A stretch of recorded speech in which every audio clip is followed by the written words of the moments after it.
Bakit kaya traffic na naman? May manghuhuli na naman. Hindi makalampas sa mga to. Ang dami nagtigil. Kasi hindi ko naman kayo po pero sa yung bayad eh.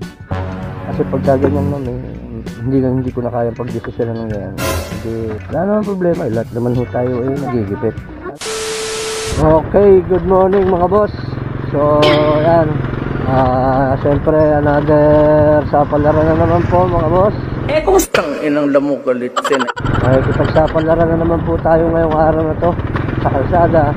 Lagi naman nating hinihiling na sana maging safe lang yung biyahe natin ngayon sa araw-araw para at least kahit pa paano pag dire-diretso din siyempre yung ating hanap buhay kahit medyo mainit, delikado, siyempre kailangan pa rin natin yung subukan, pagtsagaan at yun nga, sipagan.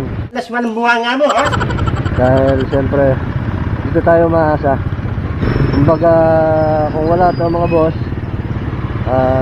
siyempre wala rin tayo pagkakakitaan. Kaya ayun, kung hiling lang naman natin lagi dito siyempre hindi lang ako kumita, maging safe din yung ating biyahe. Buhay collector ulit tayo ngayong araw sa mga boss, mga idol. Sana maging safe yung biyahe natin. Hopya tita, buwan ko na po. Sige po, dito na po tita. Ay, hindi naman mga idol.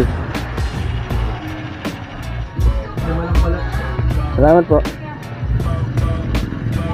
Punta tayo ngayon ng bundok mga boss. Ito.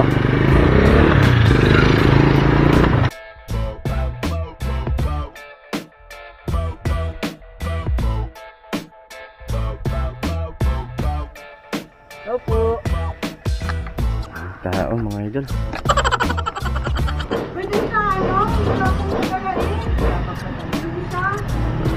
May number naman po ko sa inyo na po. 19, 18, 19, 20, 21, 22, 23, 24, 25, 26, 743. Okay. Salamat, Iche. Akala ko talaga dati hindi masaya ang tahimik na buhay. Pero ngayon, para itong isang pangarap, mas naiintindihan ko na ang kaligayahan ay wala sa material na yaman. Nasa simpleng bagay lamang. Yun ang mga pakaramdam na malayak ang walang nagmamasid sa buhay, umusga malayo sa mga mata ng iba na wala nang ginawa kundi pakilamang ka. Bakit kaya traffic na naman? May manghuhuli na naman. Ay, kaya pala traffic na naman. May nandadali na naman. Kustang inang lamukalitin.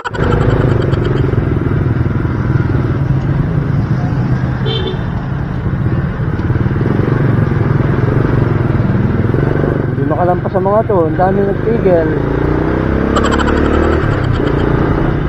Walang makalampas. Ang daming nagtigil. Ang angas mo.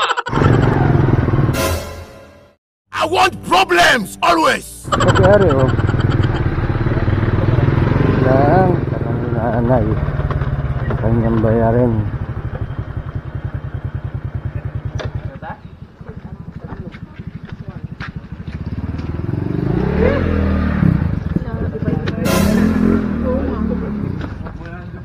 Maglalaps na yung akin. Kaya isa dyan, kaya lumamon. Apat na buwan na yun. Ay paano po? Anong ating kan?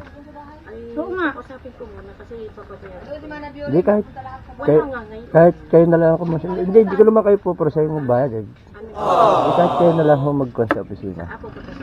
Opo, kasi pagka ganyan naman hindi ko na kayang pagdesisyon ng ganyan. Edi kahit kayo na lang mag-con sa opisina.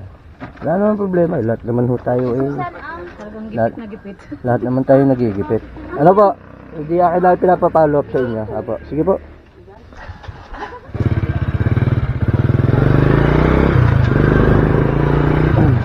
Sa tindahan lang naman siya umaasa ng kita, di ba? Ano talaga? Walang personal, ang trabaho lang. Pero siyempre, nasa magandang usapan din yan.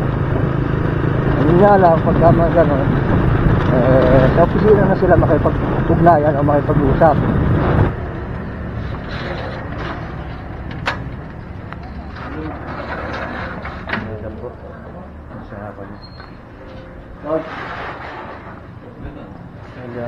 Kailangan po Divine Mercy po. Sige lang. Resibuhan ko na po, ma'am. Sige po. 1.4 po yung binabayad. 1.4? Opo. Okay. Salamat po. Salamat po.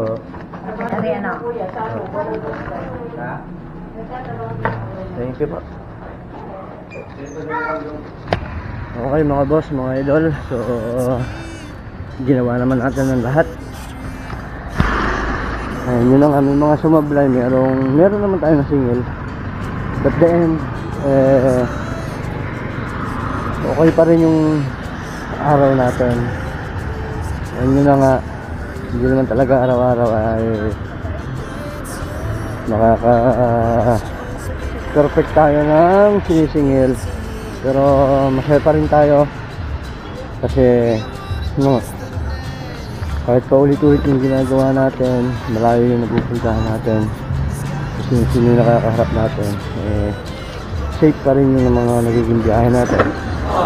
At sabi ko nga mga boss, mga idol, hindi habang buhay ganito yung trabaho natin, kasi ramdam ko na paunti ng paunti yung mga sinisingil ko, kasi syempre nakakatapos sila. Ayun na nga, wala na kami installment, pinigil na. Kaya darating ang araw, matatapos din ang pakikipagsapalaran ko sa kalsada.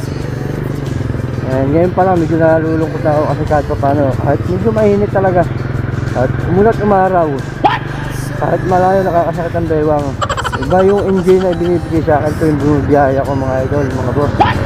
Yun lang po ang kaya kong sabihin dito. So bakit ko mas pinili magtrabaho bilang siyang kolektor? Wala masaya masaya tayo dito